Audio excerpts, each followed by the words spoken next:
Thank you, Martin. Thank you. This is the really big question.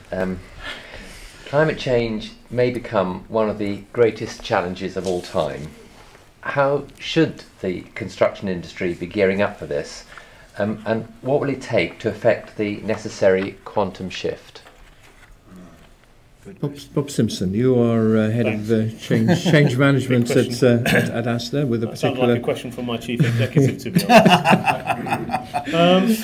Slightly more friendly, perhaps. Though. Well, probably, yeah, unless pointing at the chest. There is. I can only speak sort of within sort of our sector, and particularly Walmart sector, when we answer this question. Walmart, as a big company, certainly has a big role to play, a massive role to play in terms of the impact of the environment, but also its sustainable construction. Probably a bit more than that, 4 years ago, in October of 2005, Lee Scott, who was the chief executive, actually came out with a speech, which is on the wire if you care to look at it, which had some fairly big targets to achieve. And one of the targets said that all the Walmart construction, no matter where it is in the world, new stores will reduce their CO2 and kilowatt hours by 30% from a 2005 base. And the more difficult target was to reduce our existing portfolio by 20% by 2012. That clearly brought us to a lot of hard thinking with regard to some of the things that didn't have paybacks and some of the things that do have paybacks.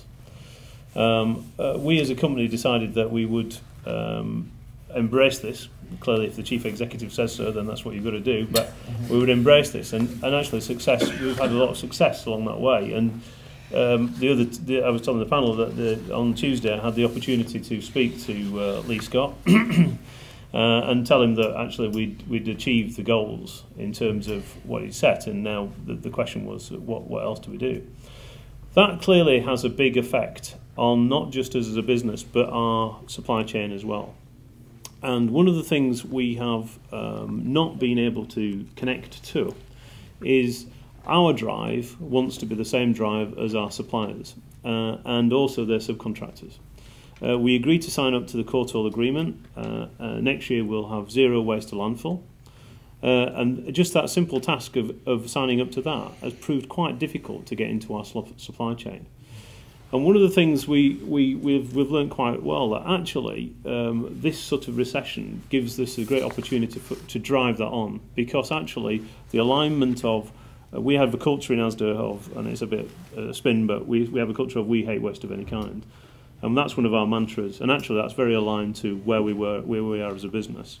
And what we're trying to get that is in our supply chain. So we've now put a pre-qualification questions before the actual guys get through the front door. And now there's a more rigorous approach about what are you doing in terms of your carbon reduction, and what are you doing regarding your kilowatt hours, as well as what is your best practice you're going to land on our sites to reduce waste. So we've tried to be a lot more connectivity with our audience in terms of the supply chain. But at present, I've got to say, it's quite hard work, because cost is the main issue. And what we're trying to align is actually cost and waste are aligned. They are mutually inclusive. Thank you. David Adamson, you're advising on sustainability, the greatest challenge we face? Well, yes, and the only quibble with the question, which I think is a brilliant question, but I think if I've written down rightly, you said may become the greatest challenge of all time. The word may, I would perhaps come up with a word afterwards. I think there's no doubt at all. We've got an economic crisis, hopefully relatively short time. The world has got a climate crisis, and I think there's absolutely no doubt that it's the greatest crisis that humanity has ever faced. And I would guess that in the next generation, or the next after that, probably is at the zenith of disposable income per head, because after that the effects of climate change in terms of loss of environment, loss of area for growing food, in terms of the amount of money that will have to be spent on mitigating works are going to be so high. The cost of conflicts around the world as there's mass migration is going to be so high that the disposable income per head is probably going to go steadily down, certainly for this century. And I think what's come out of the science, certainly you've seen some of the things coming out in the last week, all the trends are significantly worse, even that people like Al Gore and Jonathan Porritt have been saying. and there's absolutely no doubt it is the greatest challenge. I think, after that little homily, I think the way specifically to answer your question, I think first of all, and I don't think we need to talk about it that much more, is on the basis that we go on to a whole life cost way of procurement, because if you do, then the energy costs show that you have to have a much more sustainable building. It costs, again, there's totally incontrovertible evidence that in this country, as in so many others, it costs 3 times as much in terms of today's money to run a building as it does to put it up. So if you're talking about a 20-year, 15-year, in commercial world, 10-year life of a building, it costs a quarter to put it up. In real today's money costs, you're comparing apples and apples, a quarter of the money is in putting it up and 3/4 in running it. And we've heard various people today, including from the private sector, that now is a focus. So I think making sure that everyone we train, we teach, people who do CPD, all those now who are responsible for designing, for procuring, for designing, for managing, for delivering, have that in mind, that it should be on a whole life cost basis. And there's no doubt public opinion is demanding that. I think secondly, carbon pricing.